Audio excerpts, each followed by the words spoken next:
1,90,000 கோடி. 1,90,000 கோடியில 1,20,000 கோடி அரசுக்கு வருமானம், மீதி இருக்கிற 70,000 கோடி யாருக்கு வருமானம்? இந்த ஆலைகள், மது ஆலைகள், திமுகவை சார்ந்த ஆலைகள், அண்ணா திமுகவை சார்ந்த ஆலைகளுக்கெல்லாம் 70,000 கோடி வருமானம் கடந்த 5 ஆண்டு காலத்தில். அந்த வருமானத்தை விட்டுடுவாங்களா? நிச்சயமா விட போறது கிடையாது.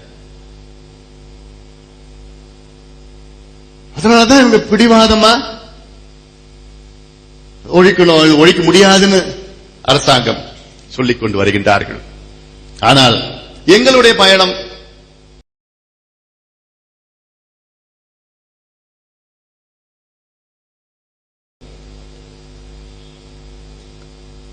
கடந்த ஆண்டு ஒரு வழக்கு போட்டோம். அதிக விபத்துக்கள் தமிழ்நாட்டில், அதிக சாலை விபத்துக்கள் தமிழ்நாட்டில், இந்தியாவில் சாலை விபத்துக்கள் தமிழ்நாட்டில் இருக்கிறது.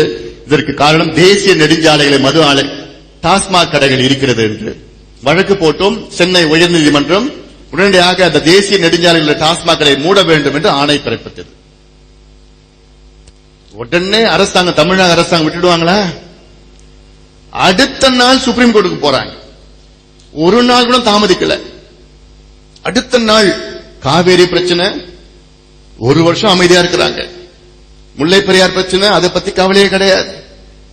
கேல் பிரச்சனை, அது நம்முடைய வழக்கறிஞர் அங்க கோர்ட்டுக்கு போகல. தமிழ்நாட்டுடைய உரிமை பிரச்சனை எல்லாம் அது கவலை இல்லை தமிழ்நாடு அரசுக்கு. சாராயத்தை கடையை மூடிட்டாங்களாம். இதுக்கு உடனே அடுத்த நாள் நாங்க டெல்லிக்கு சுப்ரீம் கோர்ட்டுக்கு போனாங்க. நம்ம விட்டுடுவோமா? நம்மளும் சுப்ரீம் கோர்ட்டு போனோம். பாலு வழக்கறிஞர் அனுப்பிச்சு சுப்ரீம் கோர்ட்ல தீர்ப்பு என்ன? ஆம், தமிழ்நாட்டில் உள்ள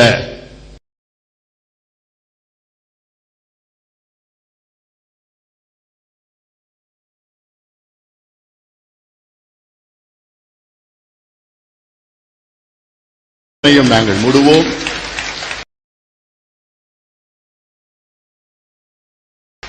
உங்களுடைய வாழ்க்கையை நாங்கள் காப்பாற்றுவோம். இவ்வளோ இளைஞர்களுடைய நலனை பெண்கள், இப்ப என் தொகுதி தருமபுரியில அங்க கிராமத்துக்கு நான் போய் கேட்கிறேன். பெண்கள் வராங்க, கிராமத்துல போய் கேட்டா, அம்மா என்ன பிரச்சனைமா, என்னம்மா வேணும் உங்களுக்கு? குடிநீர் பிரச்சனையா, ரோடு பிரச்சனையா, சாலை பிரச்சனையா, அல்லது ஹாஸ்பிட்டல்ல? அவங்க சொன்னாங்க, ஐயா எங்களுக்கு எதுவுமே வேண்டாம், எங்களுக்கு குடிநீர் கூட வேண்டாம், எங்களுக்கு ஆஸ்பத்திரி வேண்டாம், ஸ்கூல் வேண்டாம், பஸ் எதுவுமே வேண்டாம், இந்த சாராய